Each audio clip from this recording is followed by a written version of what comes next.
Sometimes we sit down and we know exactly what we're going to talk about, and other times we start with the same idea and end up on two entirely different playing fields. And that's kind of what's going on in today's episode.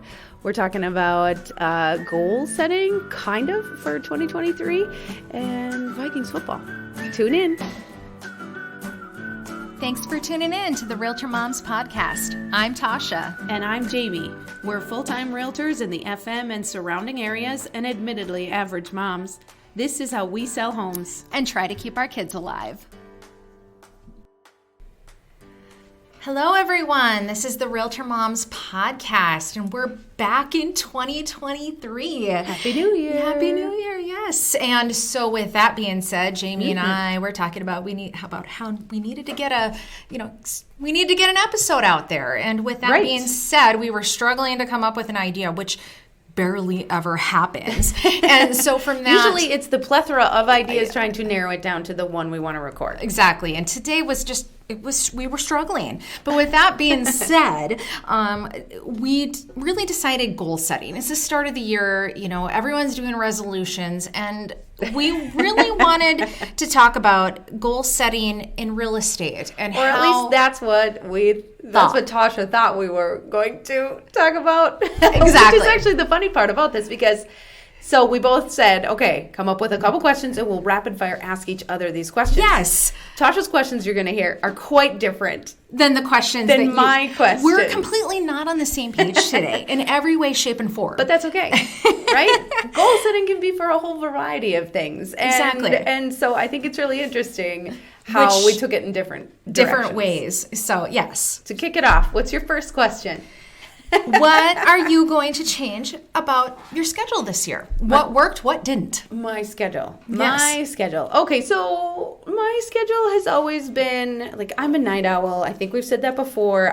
Yes. I thrive in the evenings. I really get my kickstart at 2 o'clock in the afternoon after my second Mountain Dew of the day, which is another goal I'm trying to cut back on the dew, but and then I can work into the evening. The tough part about that is being a mom means my kids are home and want my attention, anytime after 3 or after 5 when they get home from daycare until they go to bed about 8 o'clock. So pausing my most productive hours of the day and then picking it back up, after I've tucked them into bed and everybody's cozy and quiet, is getting hard. So I've been trying to switch to being a morning person. And that never works. It doesn't work. And I keep telling you why. Why do you keep doing this to yourself? Because it doesn't work. Just lean into to what works. And I keep telling her this. Yep. And I guess where I was going with my question is, are you going to finally lean in? Or are you going to just continue to kind of, run after the morning person thing? Let me get back to you on that. We'll see. That's about the best I can do.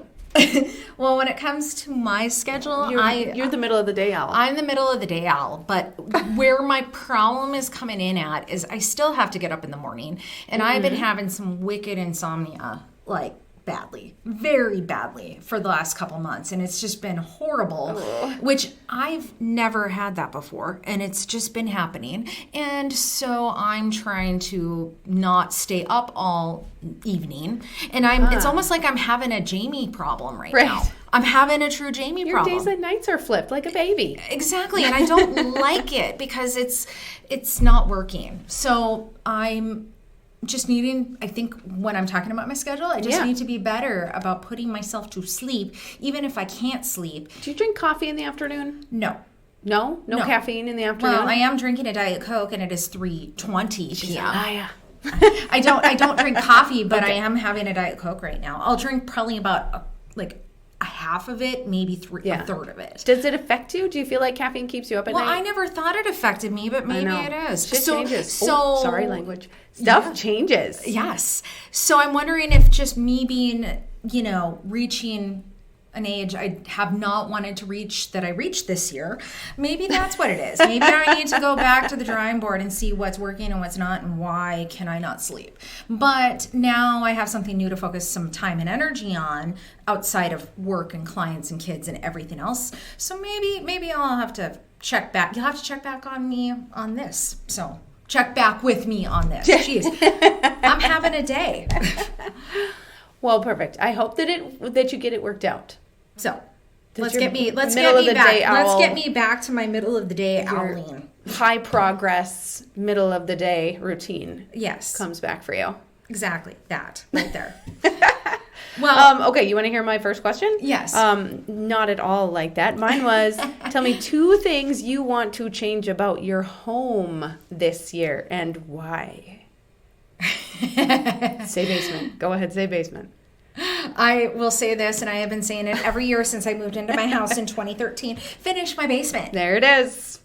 I kind of saw that one coming. Yeah, you knew it was coming. Well, because You know. it makes sense. Yeah, you've got a great space down there that's just begging to be finished off. So Well, that you the can use it. problem with it being is, and actually I'm on the verge of getting there, but it has to come in steps, knowing my husband. And he hates when I talk about him on the podcast, Oh. but he never listens to the podcast, so I kind of take it as free reign that I can Yeah. just talk about him. Right. Sorry, Mike. Okay, I don't sorry, know, I not think this is sorry, a win. not sorry. I think this is a win even for him if you guys got your basement done. But the problem is he had an entire like little workshop set up in the basement, Got and it. I couldn't get him to clean it the heck out because I couldn't get it. Out of But sight, out of mind. Yeah. So the problem with this being, how can you finish the basement if there's a bunch of crap in the basement that I can't get him to get rid of? Well, he got productive in December. He took like 2 weeks off because he, use it or lose it. And so, Oh, sure. So he got productive and actually cleaned out our garage.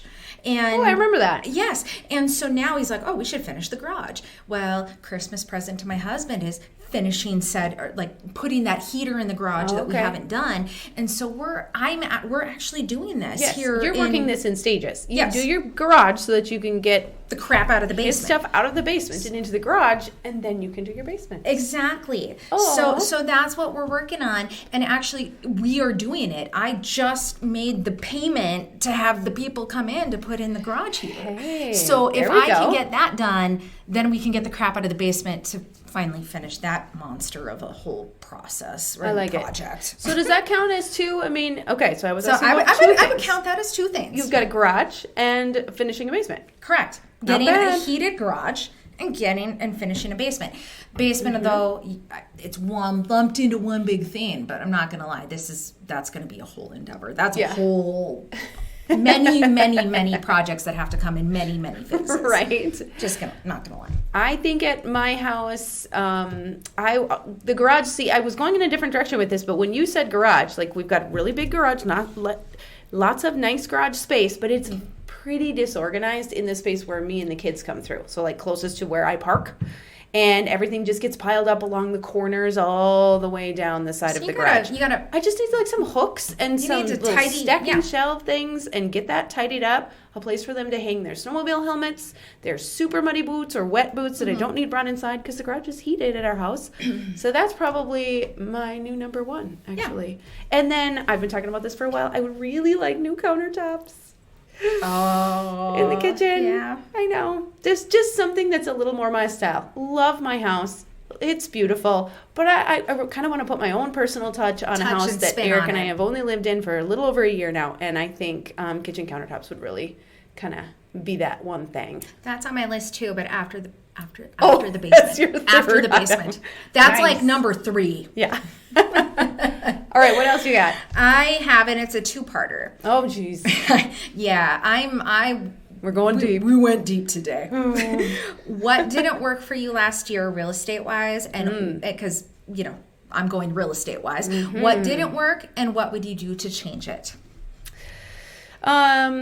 Okay, so I had a heads up on this one because I needed to think about it for a minute. So what I kind of came up with was early spring of last year was really complicated. It was a market that Tasha nor I, even in our 10-ish plus years of experience, have not worked through in real estate. And it was kind of one of those markets where you just had to jump and go and run and go all the time. And so I think one of the things that if that market ever happens again, or if a similar situation ever happens again, I'm going to have to be just a little bit more maybe aggressive with my buyer clients. I think I maybe sometimes gave them almost too much hope when, we want our clients to be successful, but making offers in a climate where there's 5 or 10 other offers on a house was really, really hard. And I think sometimes maybe I didn't push them hard enough to make the right offer.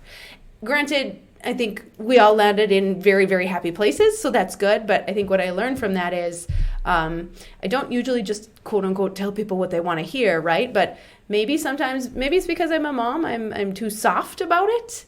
Like maybe I just need to be a little more blunt and say, okay, Sally, Jesse, Raphael, no, okay, whoever you are. Like that is a decent offer, but it's not going to work in this market. And if you really want this house, you're going to have to go higher, stay longer, do whatever, give them more time, et cetera, et cetera. I just need to be maybe a little more blunt. There you go. That makes sense. How about you? Well, I somehow found that I had a process that very much worked in that type of market. So, yeah. And I know you and I have privately talked about that. So, yeah. But that's not the question. That's not my problem. That's not my issue. That is not what I need to do better at. What I found for myself, and I have always been able to overcome it, but this year I just wasn't with everything I had going on. I was working in my business, but not on my business. And what I mean by that is that I was very much engaged with the clients that I had at that current set in that time frame. And I wasn't working on doing a better job of prospecting and what was coming for 6, 8, 10 weeks from now. And that's one thing I struggled with more so this year than any other year. And how true is that for anybody in any sort of entrepreneurial type job, right? Yes. Or sales job or whatever it is. Yeah. And so I was really very stuck in the here and now instead of what was coming. And I never really had an issue with that, but this year I got complacent. And so I know the things I need to be doing better, and I know what I need to be, I need to be much better at the coffees, the lunches, meeting with people. And there's things I need to be doing, and those are the things I'm going to be really trying to focus and work on this year. So well, good for you. There you go, right? Okay, what's your third question? Well, that was a two-parter. Oh, yeah. Okay. Well, I'm going to wrap this up with a good third question. I'm not even going to answer this one because I don't feel like I'm qualified. But I feel like I need to tell everybody that I may be sitting here with a lucky charm of the actual Vikings. Minnesota Vikings. So I want to know, what do you predict? Are the Vikings going to the Super Bowl? I know this sounds horrible. I love them. Oh, and no. I have been praying. Don't do it on the podcast. I know. I've been praying to the Vikings. I've been praying like, okay, let this be. But here's the thing. This is my honest thoughts, and don't shoot me. Don't shoot me. It's okay. I honestly think this is. I know. What I think is this was a brand new coach this year. Yeah. And they're getting things together, and they have been doing they've been doing just amazing. I mean, amazing. There was last weekend, but it's fine. But where they came from last year to this year, they have been so much fun to watch, and it's been so much fun. But what I honestly think is they just need a little more time under this coach to get it together. Do I think they're going to do well? Do I think they're going to do amazing things? Yes. Okay. But do I think that they can go all the way? I don't.